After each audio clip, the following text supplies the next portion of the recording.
live from our studios in Tucson, Arizona. For the millions of fans listening around the world, from Long Realty with John Smith and Matt Bollinger, let's get ready to talk real estate. Good afternoon and welcome to the Real Estate Rumble. My name is John Smith. I'm here with Matt Bollinger, my business partner. We're excited to have Jennifer Brown in the studio today with Habitat for Humanity. But before we get to our guest, I have to present Matt with his copy of my new book, Real Estate Disaster Chronicles. He loves it. It's a 2024 national bestseller. Reach out to us today and I can show you how to get a copy. Here you go, Matt. I will sign this for you later. Appreciate it. Okay, my ghostwriter book. helped me out, Mr. A and his friend I, okay? They all got together and helped me write this book and got it produced. Wonderful picture of me. At the very least, you should set this on your coffee table every day so you can look at me when you get up. Yep, you know that'll happen. This is a day of presents, bro, okay? Oh, Today I brought you a present, Lord. and I know how jealous you are of my T-shirts, so I brought you one. Great. Can't wait to see it. As around here, we always make a great suggestion on everything we do. Listen to John. Listen to John, and it's covered with hair. But listen to John's shirt. I hope it fits you. You're gonna wear it in pure pleasure. Or you're just gonna toss it in the back seat, and we'll never see it again until you have to change your oil. Right. Okay. So let's talk a little bit. How's things been going for you, Matt? Going really well. We got any news on the market today? 50 basis point rate cut. It hasn't necessarily affected mortgage rates yet, but they're typically forward looking. So we'll talk to Ryan about that. Okay, so we'll bring Ryan on a little bit and do one of those mortgage minutes that we pull off that always turns into a mortgage 20-minute argument. Right. All right, fair enough. Jennifer Brown, welcome. Thank you for having me. I'm so excited to be here. Yeah. So Habitat Humanity is kind of close to my heart. I've done a few builds myself. It's an amazing thing. I did a little research before you came, and I always thought that Jimmy Carter was the founder of Habitat for Humanity. But that's not true, is it? No, that is not true, actually. He is a great supporter of Habitat. He is not the founder. So how'd that all happen? What'd come around? Do you know how this all got started? It looks like Millard and Linda Fuller got together and decided enough is enough and we need to build houses for everybody that deserves it? Well, actually, it started because they wanted to help their neighbors out by enhancing their living standards. So they said, hey, I'll come over and help you if you come over and help me. And that's kind of how it built. The whole community started helping each other. And then it was like, hey, well, can we help these people now? So then it branched out to people that are in need after they had. So it was like a big old barn raising. Basically, yes. I mean, Habitat Humanity could probably be traced back to there where you help your neighbor. Absolutely, yeah. And it was... It is a religious organization, so it started out as a church coming together, and all of the neighbors then building, and that's how they started getting donations through church. And then we didn't actually come to Tucson until 81. Okay. So we've been here since 81, and we just finished dedicating our 500th home here. Oh, that's awesome. So we're very proud of that. Okay, now I just heard you say building, but then you switched to dedicating. So why are we talking, why do we switch up? Why are we not building, but we're dedicating homes? So we are building them still, but we just dedicated our 500 When they're finished? homes. Correct. So when when they're finished, the homeowner comes in, we do a whole celebration for them, a breakfast. We invite their families to come out, the people that built the houses. So we invite the volunteers to come out, and then we dedicate the homes to them. And we talk about how hard they worked, everything they did to earn the house, and then we dedicate the house, hand over the keys, and obviously the paparazzi steps in. And we started in a pictures. church, and now it's international. Yeah, That's basically, amazing. yeah. So the build that I was on was for a vet, okay, and former military, and it was awesome. Okay, so is that the only people that are eligible for this program? Is formal? I love vets, and I think that they deserve all the help. Yeah, that maybe they if you can could get. talk a little about the application process and how that kind of goes forward. Sure. So I'll start with, no, we do not just serve veterans, although we always want to help veterans, especially being a veteran myself, and I am the staff liaison for our Veterans Committee. So we do have specific, we are always pushing veterans to apply, but single parents, those aging in place, really anyone, any family can come apply. It is based off of income, so you have to be able to have the ability to repay your loan. You have to show income. You do have to have a full-time job. We are not giving homes away. That is also something that's kind of spread around that's not true. They have to pay for them. They have to work hard for them. They build for them. They're doing financial aid classes. They're doing home responsibility classes, home repair classes. So it is a whole year program that you start. It's not just a gift. They actually have to go work on site on their own home. Either their own home or someone else's home. But yes, everybody over the age of 16 is required to do 250 sweat equity hours. Nice. So that's between our Habit store, our Chuck Center, and our construction sites, and in our office. If someone has, physically can't be out on the construction site, we'll figure out a way for them to get their hours in the office. Maybe they have computer skills. So in all families, we have 31 families that we just chose, and 27 of them are single parents. So we encourage single parents to apply. I can't encourage, and veterans, please come out and apply for our programs. Right. Before we move on, you said something that made me think of Matt here. Hey, Bob the Builder, you ever been to the Habit store? I have. Okay. What an amazing place that is, right? Yes. One of our best volunteers, his name is actually Bob the Builder. Awesome. He's an electrician. He's one of our favorites. He's been volunteering for over 20 years with Habitat. Wow. So he's amazing. But the Habit store, we're open 7 days a week, Monday through Saturday, 9 a.m. to 5 p.m., and Sundays 10 to 4. And that store alone builds a third of our houses every year. Really? It's huge for us, yes. And we have a little saying, every sale bangs a nail. Even if you're coming in there to buy a pot for your new plant, or you need appliance or something like that. We have everything you could possibly imagine for your home. So if you're just getting into home, come buy something there. If you have something in your house that you're just like, I'm over it, I don't want it anymore, we will come pick it up, free pickup. We also have delivery if you don't have a truck. So if you choose something and you can't get it home, we'll help you out.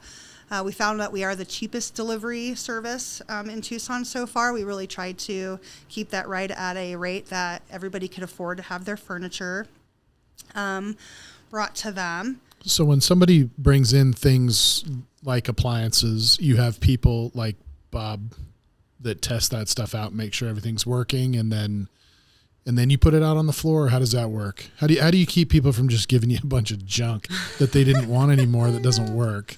You drop it off at the swap meet. Back to the swap meet. Obviously, that does happen. And unfortunately, we do have to turn some donations away. But we will always try to give you another place that will take it. There are plenty of other places in this town that are looking for donations for things that maybe we don't take. A good example is we don't take clothing and sheets. What about mattresses? We do take mattresses. Do you? Yes, they cannot be stained. They cannot be older than 5 years old. They can't have a weird smell to them. All right, your mattress is out. Funny. But no box springs. Okay, isn't that weird? No box springs, but mattresses. Yeah, I never understood that. So the other thing that I know about this store, there used to be a manager there. His name was Terry D. I've had a relationship with Terry for years before he moved on to another position. But you can go in there and find hard-to-find hardware. You know, that somebody just took off a house and then they just donated it over to them, brought in a toilet, and you're looking for a piece to that hard-to-find toilet, in the back, a handle, something. So it's worth going in there before you go to the big box store and end up replacing an entire door, an appliance, because you might find a part that you were looking for. Absolutely. Like ceiling fans. People have ceiling fans with lights, and one of them will be broken. And they're like, oh, I have to throw it away. No, come into the Habit store. I probably have that one that you're looking for. And for like $2. So don't go spend $100 on a new ceiling fan. Come check us out first. Yeah, and there's some nice furniture there. I mean, there's some stuff just as equal to what you would find probably above a yard sale or an estate sale. Furniture, vanities, things that people take out of houses just because they're changing them out. Doesn't mean it doesn't work. It's just... Well, how many times have you changed out a perfectly good appliance or a perfectly good cabinet in your business? And then what did you do with those? You either donated them to the city dump or they found another place. So this is an opportunity for your business to help out with as correct. Well. And you're saving on dump fees because we won't charge you to bring it to us. You won't take the rest of the stuff we have. So let's pretend Matt has applied for a habitat build. He wants a house and he wants to participate. He meets the qualifications financially. He's willing to put in the hours. He's got a couple kids that can help with the equity. We filled out the application. Yeah. How long do we have to wait? I also want to hear about how the families pay for it. Okay. Because they do pay for it. Absolutely. It's not given to them like you said. Not charity. No. Yeah, there's no charity. It's a hand up, not a hand out. It sounds like accountability more than it does anything. Yeah, we definitely keep you accountable. Well, let's back up to a little bit to the actual beginning process. So hundreds and hundreds of people come to our information sessions, and they are done on Zoom and in person. And from those hundreds of people, we have about 150 apply every time. And then from those 150 people, we go with based on need. So I actually have a committee of volunteers that will go into a home and decide who needs it most. So they're not paid employees, they're all volunteers. And they go in there and they have a check sheet and they're saying, wow, there's this problem, this problem, this problem, this problem. And the more problems you have, obviously, the higher up the list you go. And then veterans also move up to that top of the list as well. As they should. Right. And then they will say, okay, these are the 31 families that we pick. So selection committee, they all come back, they put all of them in there and say, these are the ones that I want to pick. These are the ones that I feel like we should pick, and these are the ones I feel like they should pick. And then the whole committee decides on the families that they choose. From that moment on, they are now been accepted into our program, and that's where the classes start. So they're given what's called a family partner, and that is somebody that is also a volunteer that works with them throughout the whole year, shows them how to take financial responsibility, teaches them how to budget their money, shows them where if you cut this out, you can save this much money, because you still have to have a down payment and you still have to be able to afford your mortgage every month. How big is that down payment? Is it an adjusted amount or is it based on income? Based on income. And it's we never charge more than a third of their income for their mortgage. Got it. And we do carry the mortgage. Habitat does carry the mortgage. That was another question I had. That's interesting. Yeah, so we carry the mortgage and we have first right of refusal. So after 10 years, the homeowner can sell their home, and typically we will buy it back, fix it, and sell it to another home buyer, future home buyer that has applied for our program. And the reason we do that is because we prefer communities. We build family, hope communities, and we want everyone in your neighborhood to be a Habitat home buyer. So you can depend on them. They've gone through the same thing as you, and being as a single parent that lives next to another single parent, you can always work together and join. Like, hey, our kids get off at school at the same time, but I'm not going to be home on Monday. Can you pick them up? So we're building culture and communities through that. So it's something that we really hold dear, is keeping those homes with us. One thing I get asked a lot is, well, can I sell my home a year later? That was one of the questions I wanted to know. I wanted to know, can you sell it for profit back to you, or does it have to be of fair market value? Fair market value with a profit. Correct. Right. Yes, that's both words. Okay. We just have the first right. They cannot sell their home until they've owned it for 10 years. Which is great. So, and that's, because then you would just be back in that same, you sold your house, now you need a new place to live. Obviously, rates have gone up since you bought your home. So now you're in a no home situation again. So after 10 years, can they pass it on to a different generation of their family? In other words, I'm not necessarily want to sell it, but I'd like to give it to my son and his new family. Absolutely. It's your home. It's yours to do with what you will. We just have first right to buy it back. So this is going to sound like maybe a jerk question. So Matt apologizes in advance.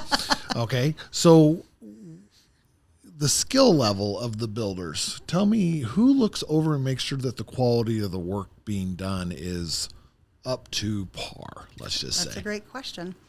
We actually have 40 paid staff throughout Habitat Tucson. That's the store, the office, construction sites, and Chuck Center. So I have very skilled employees. And everything is, one step has been completed, we're going back and making sure that that step was completed correctly. And there's plenty of times where maybe it wasn't. We have to take a few steps back and fix it. But it's no big deal for us. It's totally normal. We don't ever want to discourage a volunteer from coming out because they might be afraid of a power tool or, well, I've never worked on a house. don't worry about it. Come out. We will teach you everything you need to know. Whatever we're doing that day, we will teach you. So permitting process is all the same as a regular build, or how, yes. So everything is done and inspected by city, county, whatever. Absolutely. Development services people. Absolutely. Okay. My job was to fill cracks with foam.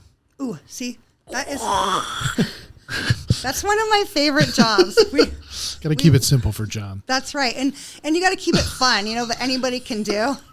But You can write a book. I wrote a book. They're like, he looks like a sprayer. Go ahead and put him over there. Now I learned it all. I've been singled out. Tracy had to help me.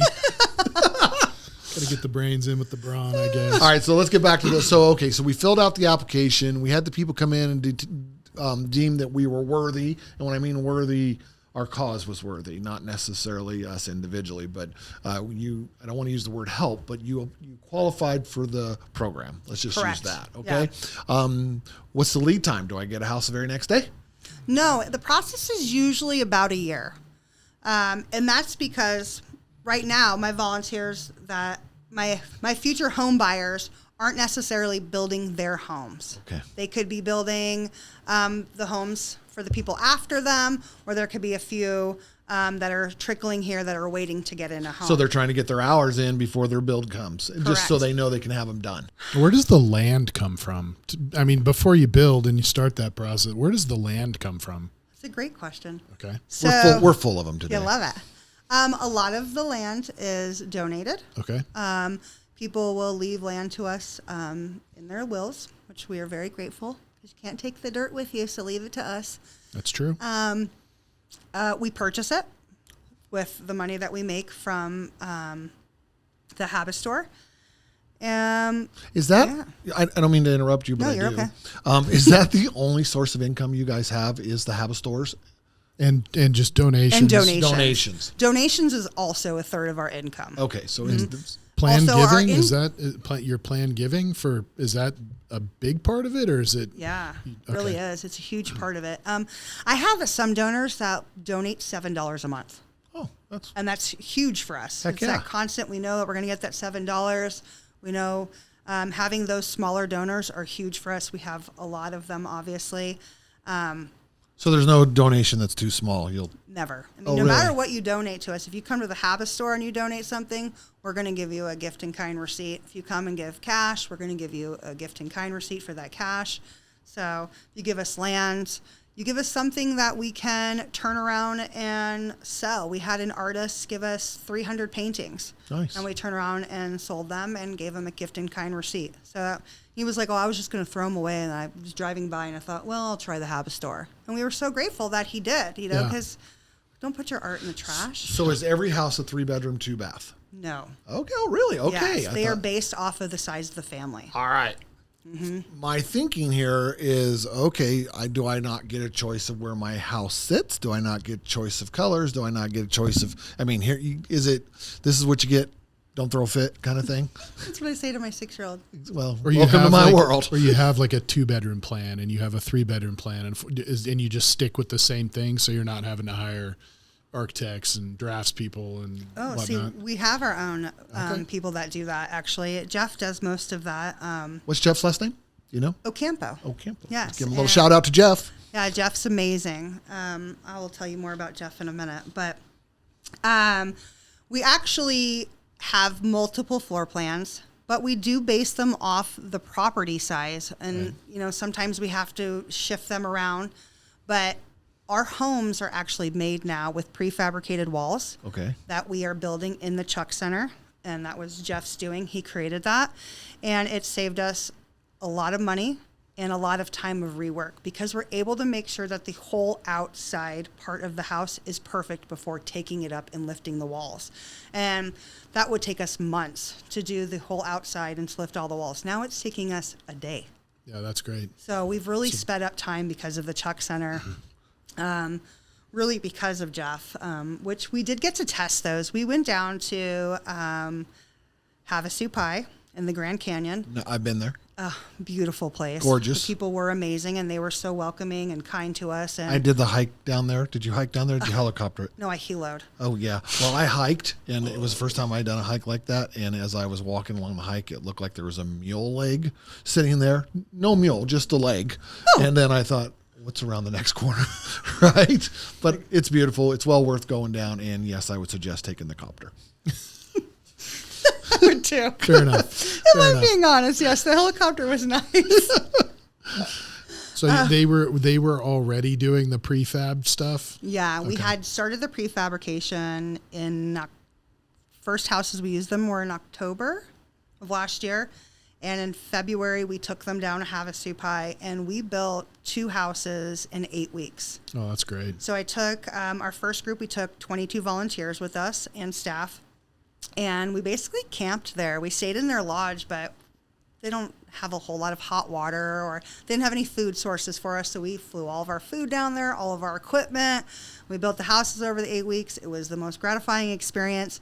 But that's where it was like, wow, we could build a house in 8 weeks from start to finish with these prefabricated walls. So that's like HGTV Just on a side speed. note, Yeah. just on a side note, Havasupai actually has gone through some devastation right now due to flooding. Yeah. So if anybody's interested in going, the opportunity is there to volunteer to help reclaim that area. But you do have to camp. Yes, okay? you do. You do have to camp, and that is your facilities that you're going to live in while you're there volunteering. So yeah, we made some friends while we were down there, and I reached out to a friend. I said, "Hey, how did our houses do after the landslide?"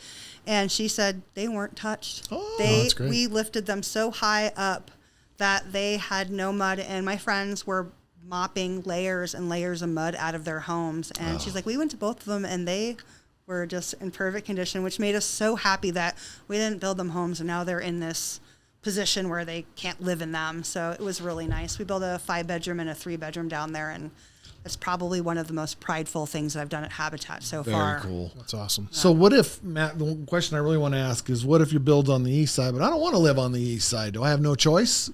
Do I get what I get? And you don't throw a fit. Yes and no. So you can say, I don't like this area. I'd like to wait for the next area. And you can do that. But if the second time comes around, you say, I don't want this house, you have to start the process all over again. So I wouldn't suggest doing that, because you might not get chosen. There might have been someone else with more need this time around. So, but you kind of have a pretty good idea of where they're going to be. Most of our construction sites right now, we know where we're going to be in the future, so they can kind of say, like, you're going to either be here or you'll probably be here, one of the two, and they're like, oh, well, I prefer this side. And the family partner really fights for them to say, hey, this family would prefer to be over here. It's closer to their help. It's closer to the kids' school. Over here wouldn't be very convenient for the single father, because this is where his care is. So they always work really well with the families. I have another kind of, I don't know why, but another county city question. So do they give you any leeway on zoning? No. Yeah, I didn't. No. I didn't think so. Just as strict as everybody else, which is good though, right? Because you want everyone to have the right zoning. But I have to say, there's a lot of answers in my book. And if you want a copy of it, just reach out to me today. There are 0 answers in the Real Estate Disaster Chronicles by John Smith. So Matt's got approved. He's got his locations determined. I told you we had a little bit of fun here. His location's determined. He's got all of his hours in before his build start. He's ready to go. So we just move in? You have to wait till your house gets dedicated to you. Okay, has to be dedicated to you. So there's a ceremony. Yes, there's a ribbon cutting ceremony. For every house. Every house. Absolutely. Which is awesome. Yeah. And every homeowner deserves that. You worked really hard. You work so much harder as a Habitat home buyer than you do as a regular home buyer. I'm a home buyer, and I didn't go through the Habitat process. I didn't have to do all of that stuff before. So we really try to make it like, you worked hard for this. For a whole year, you gave your lives. And I'm talking, like, one of my volunteers today, I said, wow, you look really tired. One of my home buyers, and she said, oh my gosh, I just worked a 14-hour shift, and I'm just going to squeeze these 3 hours in before I got to go pick up my kid from school. And I was like, wow, and she's going to go pick her kid up from school, and she's not going to bed. We're parents, you don't go to bed when you get home. So, she's doing the bath, and she's doing the homework, and, she's going to get very little sleep before she has to go to work the next day. So we just really we just really try to show them, like, you did this. You built this home. You worked so hard. You should be so proud of yourself. The family members are so proud of them because they see, like, wow, you built this house? Like, that's incredible that you could do that. And you're like, actually, I could fix a whole bunch of stuff now because, something breaks in your home. Well, I was there when they built it, so now I know how to fix it. So. Hey, so it's time for us to take our break naturally. So let's just come back and talk to Jennifer Brown and Matt Bollinger and myself and talk a little bit more about Habitat for Humanity. I have a question that is in my head that I'm dying to ask. I just have to figure out what it is. This episode was brought to you by Habitat for Humanity. They have built 500 homes since 1984. Special shout out goes to Jennifer Brown for being our guest. So Jennifer's with Habitat for Humanity, and we were talking about whether or not the homes have any type of warranty on them. What's your thought? Is it limited? Is it just somewhat? Yes, it is for a short period of time. I'm not exactly for how long, but there is a warranty on the houses for a short period of time. But we do teach you how to fix your home. Oh, so that was going to be another one of my questions. Matt and I were talking on the break about, a lot of times new homeowners or people that have never experienced homeowning don't realize that there is a cost to maintain a home. And that's one thing we try to teach first-time home buyers is, listen, it starts when you close on your house. It doesn't start before. Mm-hmm. So are you ready for that? Do you understand the purpose of that? And it sounds like to me you guys have some classes that are set up to educate them. Yeah, they take many classes throughout the year, not only financial aid classes, but home repair classes. And it's really from small things to large things. So, how to change your AC filter. You'd be surprised how many new homeowners don't know that they need to do that. Or it even exists. Yes, or where it is in their home. So we'll show them where it's at, how to replace it, how often to replace it. Really anything. You have a leaky faucet. We'll show you how to repair your faucet. Or we'll send you to the Habit store to get a new one. There you go. No, there you go. Just kidding. Here's the plug. Right? They are so great. Everything's brand new when you get it. So, and most of those are volunteers down there. Am I correct? Yeah, the homes are built by 80% volunteers. Okay. And I have volunteers that come out 2 or 3 times a week. They give their lives to us to build homes. And for instance, so you don't need any more volunteers? No, we always need volunteers. Okay. Do you want to know why? Yeah, why? Because those volunteers that keep coming are aging out. And we can't ask the 80-year-olds to be building 5 days a week anymore. We need those young people But they from are the college. ones that know what they're doing. That's true. This is very true. But they will teach the next generation. True. So Bob the builder, our electrician, he has been teaching Candace for many years, and we just hired her as our electrician now because she's very skilled at wiring homes, and she learned it all from being a volunteer and school. She did go to school. But all of her hands-on experience was from Bob, and now it's allowed Bob to not come out every single day and wire all 7 houses. He's getting a little time off, which he deserves. I would think also go back to the warranty thing. Like, yes, for minor repairs, I get that it's limited, but you're also building a house that's new. So you're probably going to have a lot of the systems in the house that come with warranties on them. So HVAC systems, I was going to say, what do you mean by appliances, things like that. Mm-hmm, yes, yeah, all those kind of roof. stuff. Yeah, Yes. Anybody who's doing those kind of things would have some sort of warranty. Do you with it. actually, are there trades out there that would say, hey, we would love to help you out if there was ever a problem? Like if you had a house that had a roof leak, is there a roofing company out there that you would seek to come help you with that? There's a few different companies that we use for our roofing. We do not do our own roofs. Okay. We do contract that out. So, That's but different companies, and it's really based off of who gives us the best price. So Right. I don't want to say, hey, we always use this roofing company because we don't always just use one. Yeah.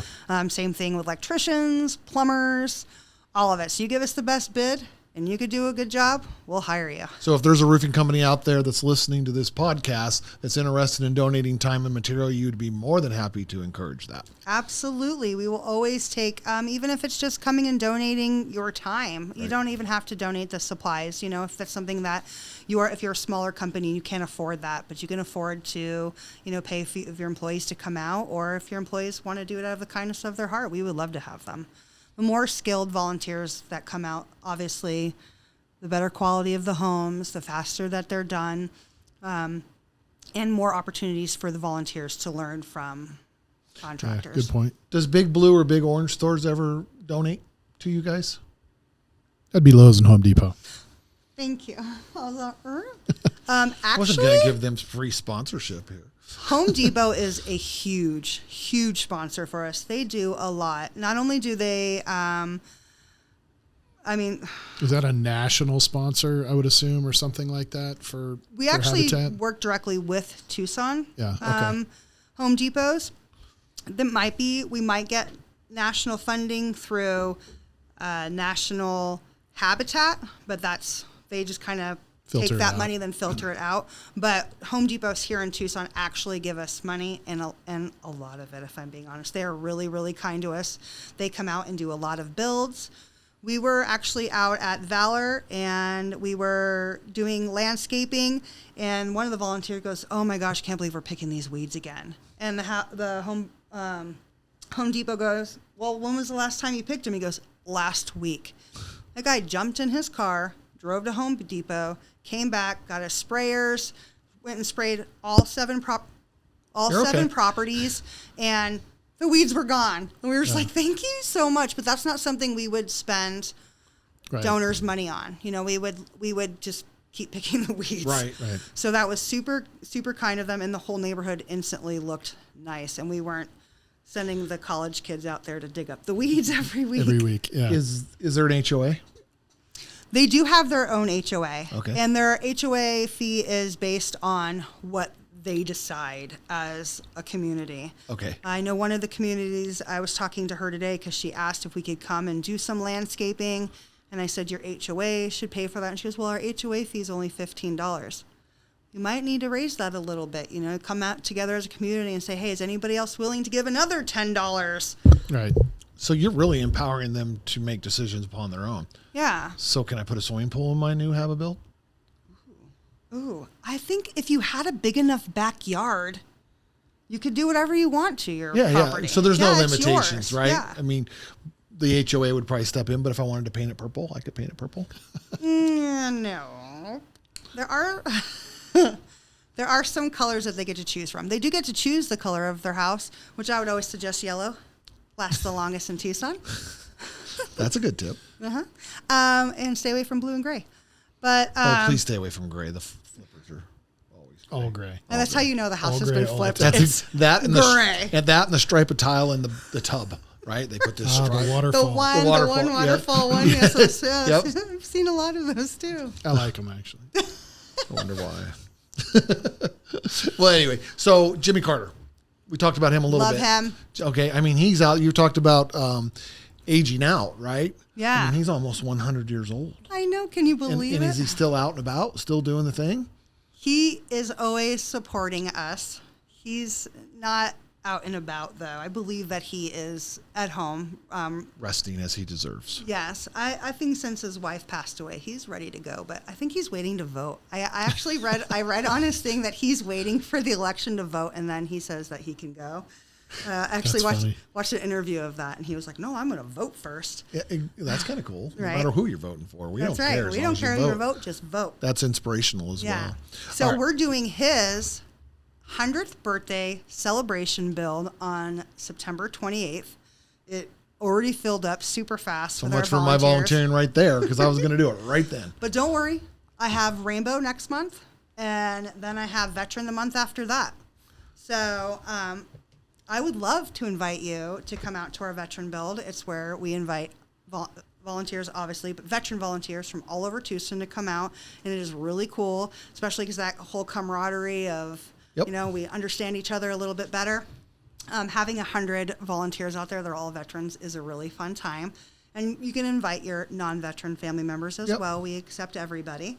So I want to make it perfectly clear. I am not a veteran, but my father is. So okay. We could come out and volunteer on his behalf. Absolutely. Correct? Yes, Okay. please. Yes. So please. I don't want to misconstrue that. But Yeah, I mean, not everyone's perfect. so we're in. So we're in. How many spots can we have? I'll give you 15. Okay, Can I'll you fill fill 15. 15? I think I can fill 15. All right, I'm going to hold you to it. No, I'll drag somebody in. I Okay. can't figure it out. So I want in. If you can get me 15 spots on that build, we will find 15 people to help us. That is done. Okay. That is done. You agree? Yep. Are you going to be there? If I'm in town, yeah. Oh, When is it? she told you already. I didn't hear it. 28th, The Veterans build is November 16th. November Oh, yeah. 16th. I'll You're be in. around then. Yeah, Yeah. For sure. And the weather would be perfect for them. And we'll pull together volunteers. We will. Yeah. We'll have snacks, water, really cool veteran shirts. Yep. And then I also have the Rainbow Build, which is October 19th. You could just be an ally. That October 19th. Yeah. I just told you. I don't listen Matt. to anybody. I just think about my next question. He does. You know? Doesn't want to hear the answer, just wants to ask a question. I am here to inform the public. I'll repeat that. I am here to inform the public. And I take my role very seriously. Yes, you do. We can tell. It's the 19th. All right, so of I don't mind October. the Rainbow Build. I could probably bring some people there too. Yep. All right, so we'll talk. Awesome. But I think we're doing the veteran. I do want to tell you about some other services that Oh, Habitat please. has other than just home ownership. We have critical home repair and brush with kindness. So critical home repair is anything inside your home that needs repaired. So AC, water heater, maybe you need a new ramp. Someone in your family has become disabled and they need a larger shower. They need their doors widened. Those are all things that we do for homeowners here in Tucson. You do have to own your home. Okay. But that's for senior citizens, veterans. Really, if you qualify for one of our homes, you probably qualify for one of our services. So if you keep going over to Grandma and Grandpa's house and you can't believe that they're sitting in a house with no AC, please reach out to us. We want to help the community. We want to make sure that everybody has decent living here. How do we reach out?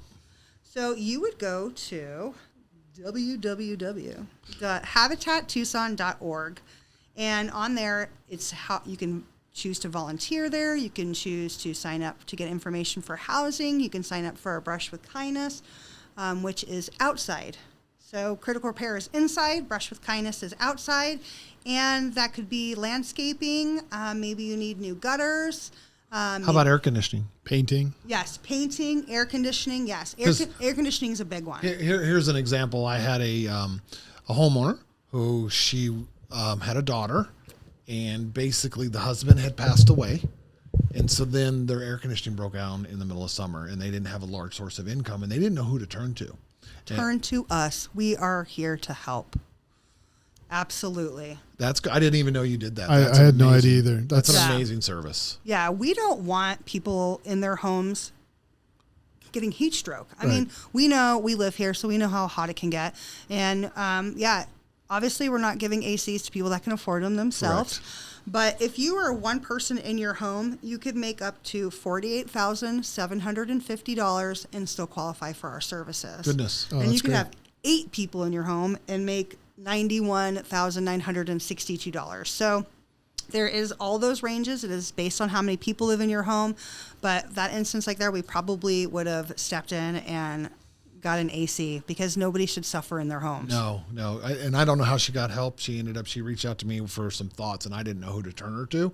Now I do. Yes, please. And that's what, if your visit did anything today, it did that. Yeah, which is awesome. Yeah, I didn't know you did that program either. That's awesome. They're huge programs. And if you're a veteran, we actually have separate funding for veterans. So there's Habitat money and then there's veteran money. So we put that completely back into the veterans community. And that usually comes from like DAV, VFWs, American Legions, AMVET, Sam's Club. Those are the writers. Those are giving us money to turn around and give veterans money and for their home repairs. How the heck did you get involved with Habitat for Humanity? How did you end up making this your job that you love? I love that question. So I actually have a degree in education with an emphasis in deaf studies, so I'm fluent in sign language.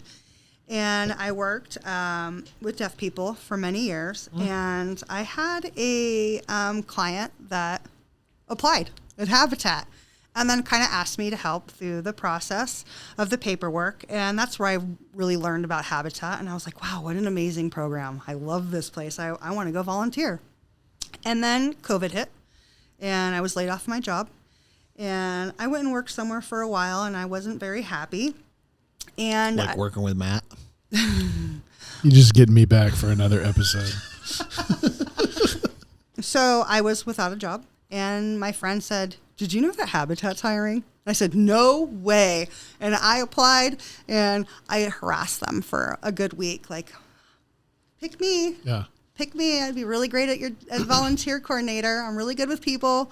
And I got in. And it's the best year of my life. I awesome. have loved Jennifer, Habitat. you haven't stopped smiling since you walked through this door. So it's Yeah, very it's obvious very apparent that you you love enjoy what you do. what you do and I you're love my passionate job. behind it.